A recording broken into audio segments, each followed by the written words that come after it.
Welcome to Bottom Up, a monthly podcast dedicated to issues and topics of interest to young lawyers in Wisconsin and beyond. I'm Emil Ovbiagele. And I'm Kristen Hardy, and we're your hosts. This is the Bottom Up Podcast. Welcome. Happy podcast day. You gotta say hi. Hi. All right. Today we have as our esteemed co-host, or guest co-host, attorney Samantha Huddleston Baker, my business partner and a good friend, and one-time guest on the show, stepping in for Kristen. Hi, Sam. Hi, Emil. Thanks for having me back. Hey, how you been? I've been good. Yeah. So today we actually have one of my friends. I feel like everyone who comes on this podcast is a friend of mine. I feel like I say it a lot.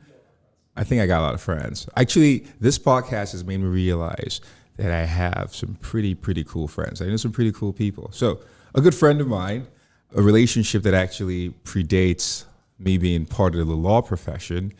Some of you may know him as the general counsel of the Milwaukee Bucks, but to me, he's Mike Sneathern, my friend. Hi, Mike. How you doing? Good to be here. Hey, good to have you here. So, I gotta talk about how we met on some level, the fact that I knew you before law school. So, I didn't think you were going to go in this area, but go ahead. Uh-oh, what are we about to hear?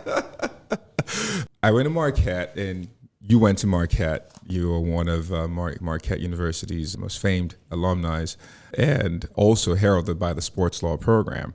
Now, as a lot of people know, Marquette has one of the top sports law programs in the country. A lot of people and a lot of ex-college athletes who want to go into sports law, or people with just interest in sports law in general, tend to come from Marquette. So they come from everywhere. And so you being, at the time, I think you were working with the Bucks, so you've been working with Bucks all through. But I'm going to law school. You work for the Bucks. You're coming in every day, and every student and every aspiring sports lawyer wanted to be you. And I met you before law school without even knowing who you were or what you did. And for a very long time, I was like, oh yeah, Mike, like that guy who initially I thought you sold tickets for the Bucks. Like that's Sponsorships, actually, but close. I didn't even know. But I've always been struck by your humility. When I met you, I was 19. Casablanca, I assume, right? Yeah, not drinking alcohol. Okay. I was eating hummus and baba ganoush. There you go. All right. Well said, just like a lawyer. You treated me with a level of respect, and you saw me. We were friends. I think I had your number before I even went to law school, and when I was in law school, from time to time, you were always available. Afterwards, I could still count on you and call you friend, and and get some of your tickets. And so I never got an opportunity to say this, but thank you.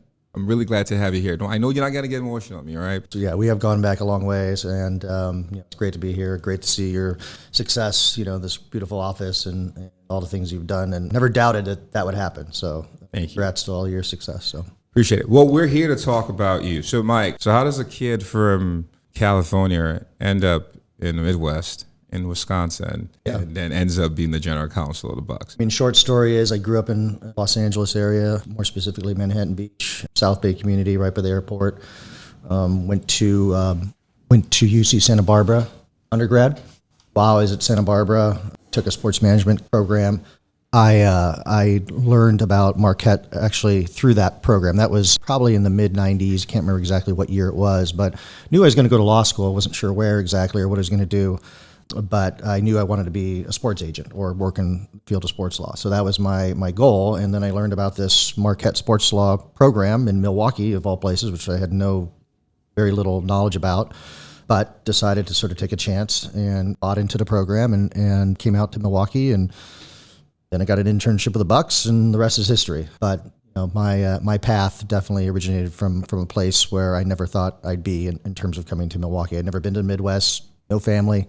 But a lot of people who go to Marquette for sports law are coming from faraway places that have never really thought about coming to this part of the country, but are coming here really for the sports law program in hopes of being a sports lawyer.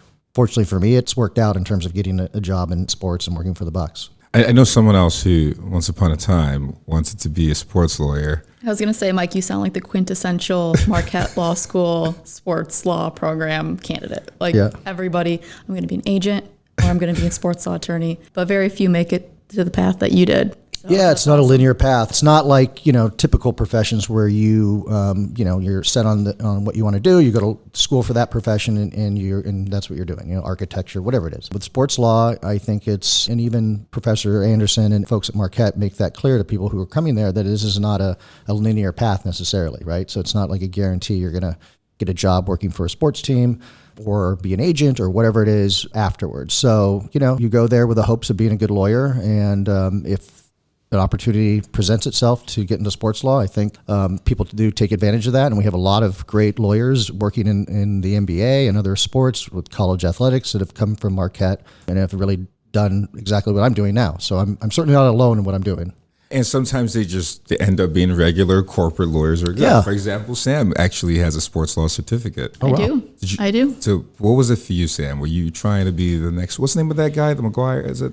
I'm Nigerian. I Jerry Maguire? Jerry Maguire. Is that the reason you wanted to become an agent? I mean, that was one of the reasons. Of course, people out the my same age, year, right? saw the movie, and it was a great movie and everything. But I had aspirations even before that. Just knew kind of that's just what I wanted to do. Well, I'm going to come to that in terms of why you wanted to become a sports lawyer. But Sam, I want to know, what was your draw to the sports law program? I wasn't looking to be an agent. No.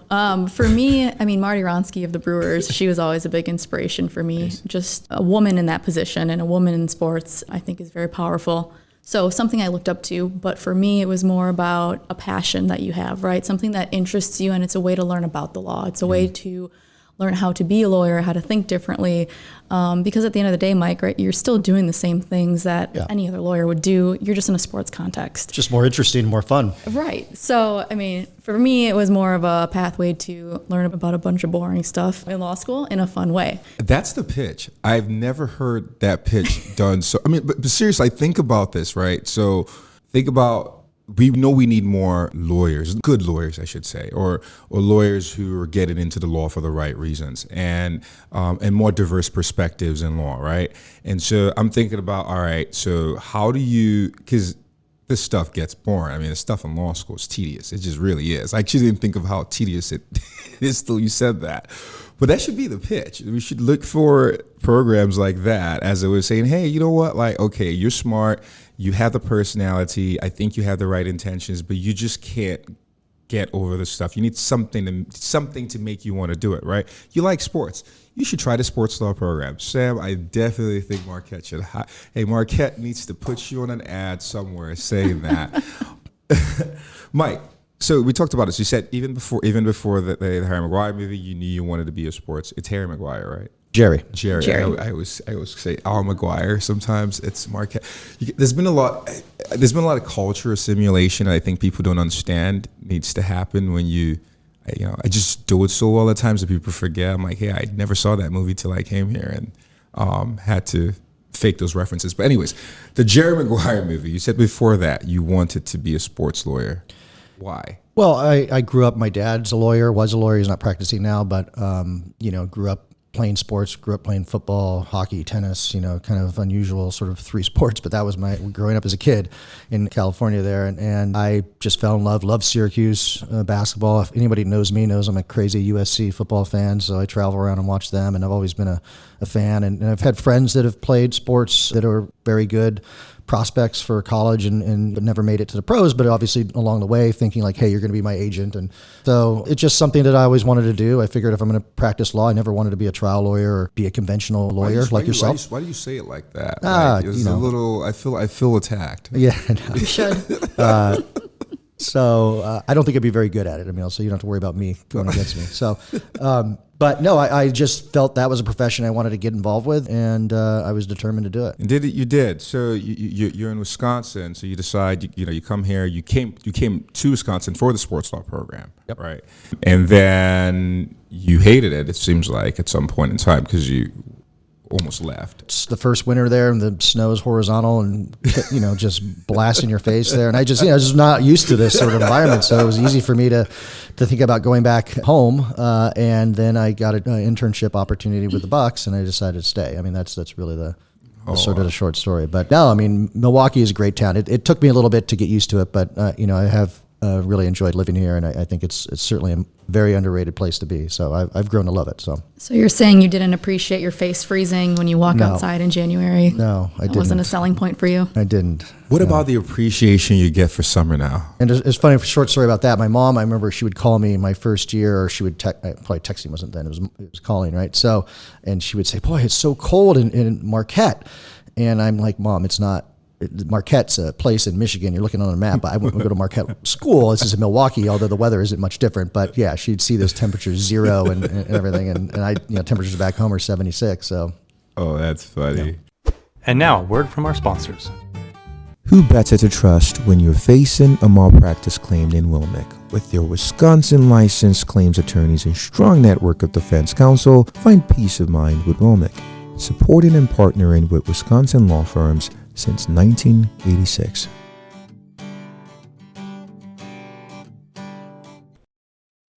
Hi, Russell Nicolay here with Nicolay Law, Accident and Injury Lawyers. If you have clients that have been injured, my office would love the opportunity to help them get compensated and get their life back on track. We handle referrals and co-counsel relationships on injury cases all across Wisconsin.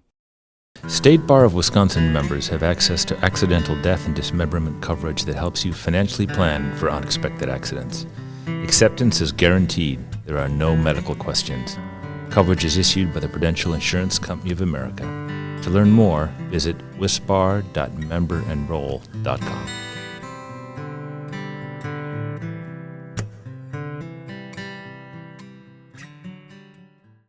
Thank you. And now back to the Bottom Up Podcast. One other thing that's quite unique about you, I don't think most people may not realize this, is that you've never had another job. That's correct. So, well, not true. I did sell flowers before I went to law school, but that's about it. So that was the only preparation besides law school prior to working at the Bucks. Yeah, I I'm being facetious. That's not the only. But I mean, professionally, it's really impressive, right? So, talk about a non-linear path. Like literally, you're selling flowers. You're in law school. Worked at a flower store, delivered flowers. I didn't sell them. You're a delivery guy. Yeah, nothing wrong with that. Yeah, delivering flowers. You go to law school. You get this Bucks internship. You start from the bottom. You rise all the way to the top within the organization, right? In-house, in a very coveted job, at least from the outside looking in. A lot of people want to be it. Not a lot of people can be it. There are only a certain amount of general counsels of professional sports teams in the United States of America, right? If you talk to a lot of people, I'm sure even amongst your peers, that's probably not a very common path. And most people, we also, I think Kristen Hardy's talked about this in terms of the path to in-house and, how when we were in law school, we were told, hey, you have to go work for a firm, then you go back in-house. And then she says, hey, I just don't want to work for a firm, and was able to kind of carve her own path.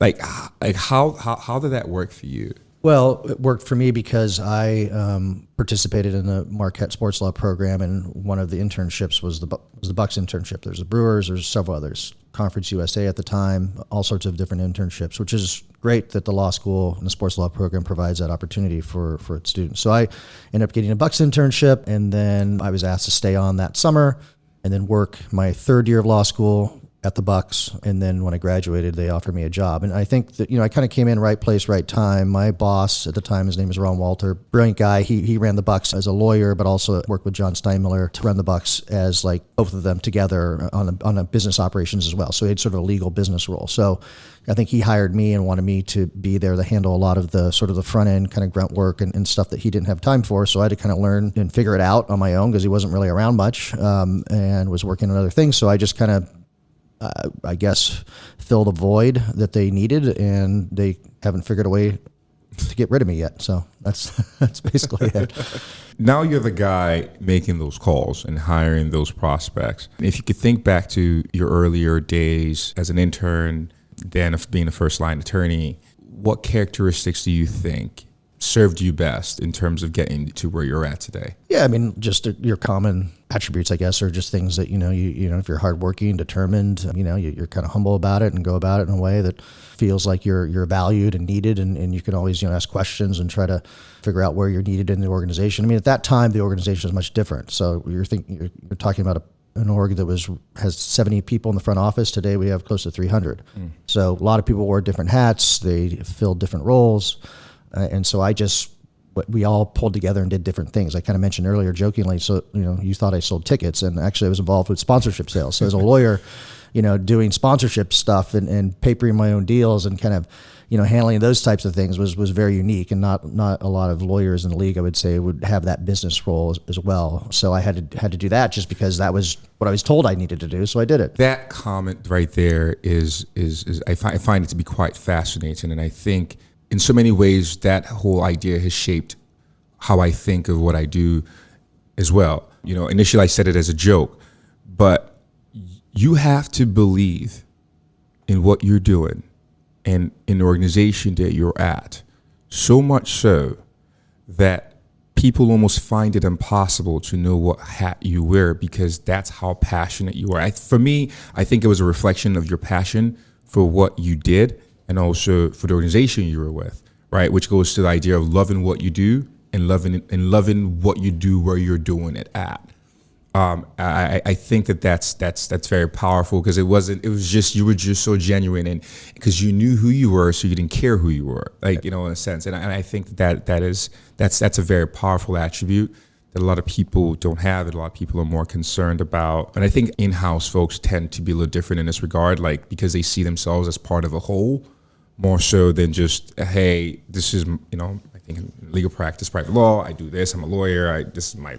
But I think that's a mindset anybody can benefit from. You're a team player, right? You're not too good or too smart or too qualified for any position on the team, right? If the coffee needs to be made, you'll make the coffee. If the sponsorships need to be sold, you're going to sell the sponsorships, right? You don't just say, oh, no, that's below my pay grade, I'm not going to do that. So I think even your standard attorney at a firm can benefit from that mindset. Yeah, I will say one of the first things I think new ownership did when they bought the team and kind of looking at our staff is probably, why is your attorney involved with sponsorship sales? That's the first thing we're going to change. So my role quickly reverted to being strictly on the legal general counsel side and kind of running the legal operations. And we hired plenty of people to sell sponsorships, so we don't have to worry about me doing that. That same attribute in terms of just throwing yourself into everything you do, not caring about, how you're perceived in terms of, is it the right thing, is what I want to do.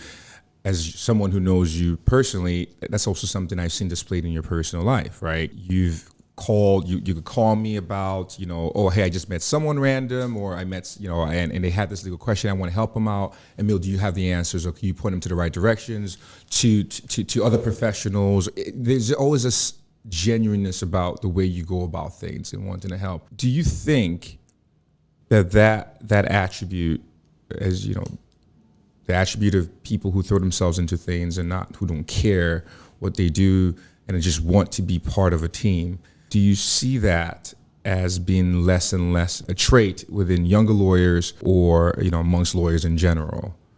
I don't know if I see that as like something I've noticed generally, but I think that, you would not be smart to do that. I mean, right. So you would, if you really want to elevate yourself and grow and, be promoted, you've got to be a team player. You've got to be someone that cares, that's passionate, that's genuine, and isn't always looking out for themselves. Right. And just trying to, make sure that you're doing the mission of the organization and pursuing that. So I think if folks were doing what you just talked about, they wouldn't get very far, or the opposite of what you're talking about. Because I would say that right now, right, there is, and maybe this might be different in your world because of how the spaces and seats they're just limited, right? And there are a lot of disappointed graduates from the sports law program every year. Let's just put it that way, right? Wait, this is going to be news to a lot of people. Okay. Yes. Not everyone becomes a sports lawyer. Everyone becomes a sports lawyer. Yeah. Exactly. Right. What I mean. So I think maybe you're shielded from this. On the other hand, I will say, just as a plug for Marquette Law School, that's not. They're not trying to induce people to come to law school, suggesting that you are going to be a sports lawyer. That this is going to happen. Like that's not the way they promote themselves. That's 100%. Not the way they market. Yeah, that's not what they do. But as someone who most recently went there and I used to work there, I'll tell you that's how the students feel who are in the sports law program until the third year. So, and I think Marquette does do a good job in ensuring that you do take a broad spec of classes, right. And so you are equipped with the skills. You're equipped to be a lawyer first.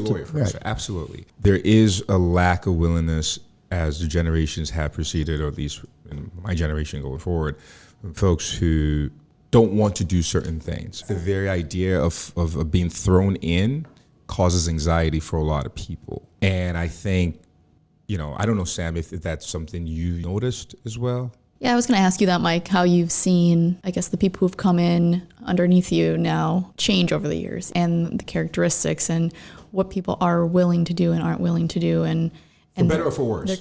Yeah, right. Their confidence levels or their gung-ho attitude about getting things done or trying new things. Because I do think there is generally in the law, right, there is the imposter syndrome and the lack of confidence in your ability to do certain things or your ability to be a competent lawyer. And I wondered if it's always been that way, or if that's something that's new and has changed over the years. I've been very fortunate. I mean, we have a small legal department, so people that I've worked with have been great lawyers, and I really haven't seen that, to be honest. I mean, it's not something that I guess I see as a widespread. Just being a general counsel and working in that environment, I think it's much different than being in a law firm, which I have not had the experience of, but I certainly heard a lot about it. But, you do have to try to figure things out. Being a jack of all trades, sort of master of none, general counsel is one of those things where you have to throw yourself in there and take some chances. At the end of the day, if you don't know the answer, you're going to pick up the phone and call an expert that does, or you'll call the league, or you'll call your outside counsel and try to work there instead of being a hero and working on things that you might not have as much experience. But yeah, you do have to take some chances, and you do have to kind of get in there and be uncomfortable and try to figure things out, because all the answers are not necessarily there right for you in black and white. You kind of have to figure it out. We're dealing with a lot of business issues. You're trying to be a trusted advisor and trying to solve problems with things that you may have never seen before. We are very well resourced. We've got a great league. I can call other lawyers with other teams. I've gotten to know a lot of them. We're all facing the same issues, so that's always helpful. I think it's a safe bet to say if you are third year in law school, or you just graduated from law school and you're feeling like you don't want to get boxed in, and you have a lot of interest and you have a business mind, maybe, just maybe, you should consider going in-house. Because a lot of law school students or lawyers, they have an idea of what they want to be, even if it doesn't really align with who they are as people. Yeah, I think there's different paths. Mine was one path, but there are plenty of opportunities with companies, maybe not even in sports, right, that have in-house legal departments that are quite large, and they operate almost like a law firm. And there's postings and job positions out there for those companies. Certainly, if this is giving advice to younger lawyers or law students, if you're determined to be in-house, I don't think you need to necessarily go work at a law firm first. I think there's plenty of in-house opportunities, internships, things like that, where they are hiring people right out of law school to work in-house and kind of go through their system.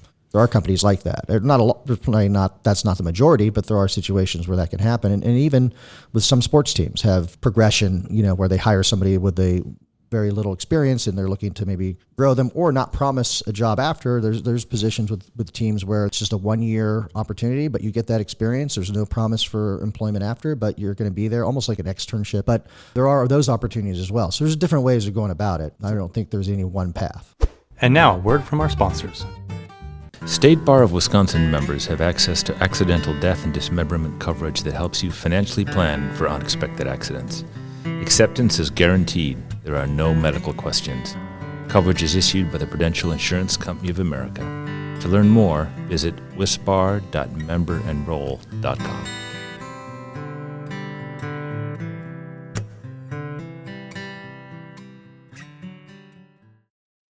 Hi, Russell Nicolay here with Nicolay Law, Accident and Injury Lawyers. If you have clients that have been injured, my office would love the opportunity to help them get compensated and get their life back on track. We handle referrals and co-counsel relationships on injury cases all across Wisconsin. Who better to trust when you're facing a malpractice claim than Wilmick? With their Wisconsin licensed claims attorneys and strong network of defense counsel, find peace of mind with Wilmick. Supporting and partnering with Wisconsin law firms since 1986. Thank you. And now back to the Bottom Up Podcast. Let's just kind of switch gears slightly. So what's it like being you on a day-to-day basis? What do you do? Walk me into your typical day. A lot of transactional work, a lot of contracts, it's a lot of sponsorship agreements, employment agreements, and that is our bread and butter, is being the service entity for the organization to get contracts done, to get paper deals. But there's lots of other things that happen with, it could be an employment issue that we're working on, it could be an ownership issue, questions, league issues, things we're dealing with players and on the basketball side. So every day is different. I come in and ready. You never know what email I'm going to get or phone call I'm going to receive, but every day is different. Got a great staff that helps me and gets a lot of work to me that I can review and look at and think about. A lot of meetings, and you're just trying to solve problems. Hopefully not too many problems, but that's one of the things that we're doing every day, is to try to figure out a way to keep the company protected. And doing my job as a lawyer and ensure that we're all kind of doing the right thing. The industry has changed a lot at a macro level, just sports law in general, at a micro level. Meaning being a lawyer for an NBA team, representing a professional team in the United States of America. What are some things that you're currently dealing with, or some issues you're currently dealing with, or areas or that have evolved or developed in the last couple of years that when you started off, you never imagined you were going to have to deal with? Yeah, lots of different crazy issues have come up. The landscape of music rights. There's this whole area of litigation that's happening right now, or claims with teams using music or publishing videos online, social media videos, things like that, where music's in the background and the rights to that music and how that works. And sports betting is becoming quite, an important issue. AI is now on the table and working through those things. So it never ends. So, those are kind of the hot button issues that we're working on right now. And there's so many of them. So the music thing, oh geez, I feel like litigators just ruin fun for everybody. Yeah, they really have. So seems pretty legitimate. So we've had to change the way we publish videos online using software to strip out the music, because we don't have rights to publish that music online as you do in arena. So there's different licenses that are involved with that. I really want to touch on sports betting. Sam, I don't know about you, but it feels like everywhere I go, everywhere I look, every hour on TV, there's something promising me a free play. It is so pervasive. And now, given Sam and I do have a little bit of a unique experience with gaming laws, but we don't have to go into that either. How has that?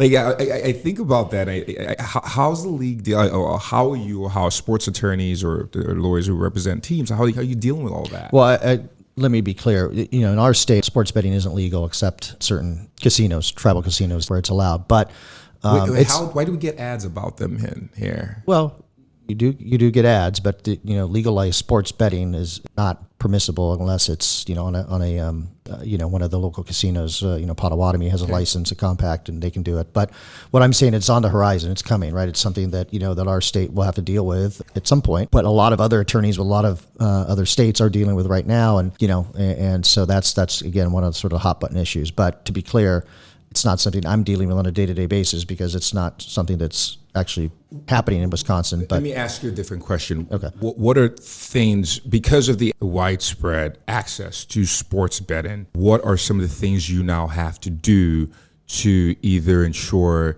that the organization or players are keeping in line with the rules? Yeah, good question. No, that is something that every team counsel is dealing with, regardless of their laws, right? So you have people that were working for your organization that may be traveling to other states, maybe have an app, whatever they're doing, and ensure that our players, our team, and we're going through this actually right now, the league requires training on gaming. And so we have to ensure that our players and our employees are, if they are participating in gaming, that they're doing it legally, right? That they're not betting on basketball and an NBA. But those are things, compliance issues, that we certainly are mindful of, that we have to deal with all the time, because our employees, our players, they are out of state. They may be in an area where it's legal, they may not be. That's something that's just education and making sure that people are aware of the laws and aware of what they're able to do and not do in terms of sports betting, because the consequences are pretty severe. And protecting the integrity of the league is important. And we can't have employees that are betting on their own sport, right? Betting on the NBA and so forth. So that's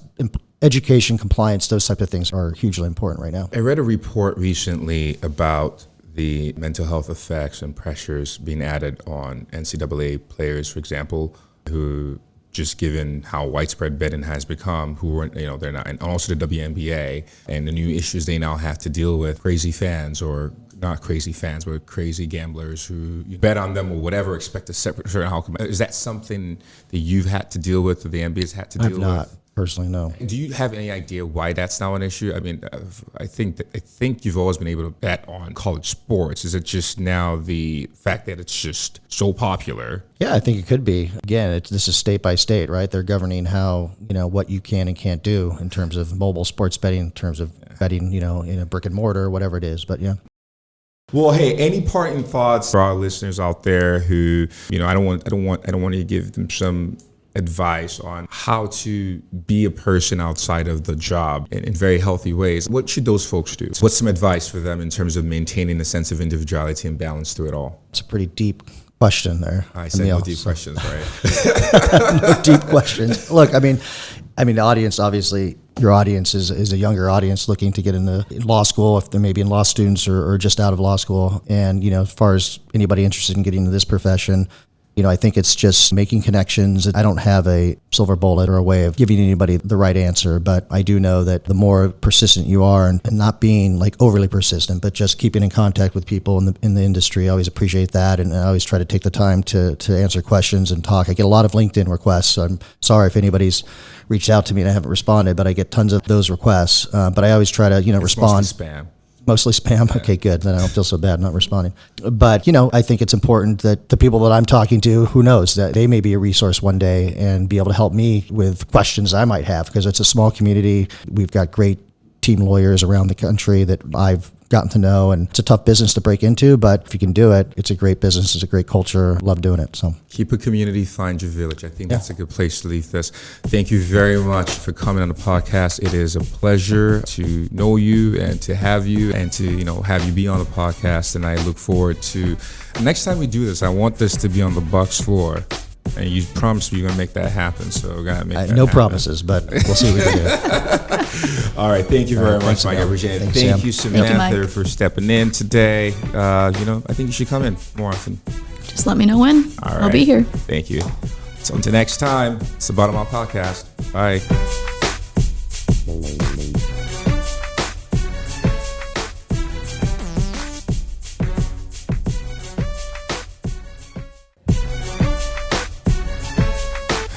Thanks for listening to our podcast. If you have a topic you'd like us to explore, let us know.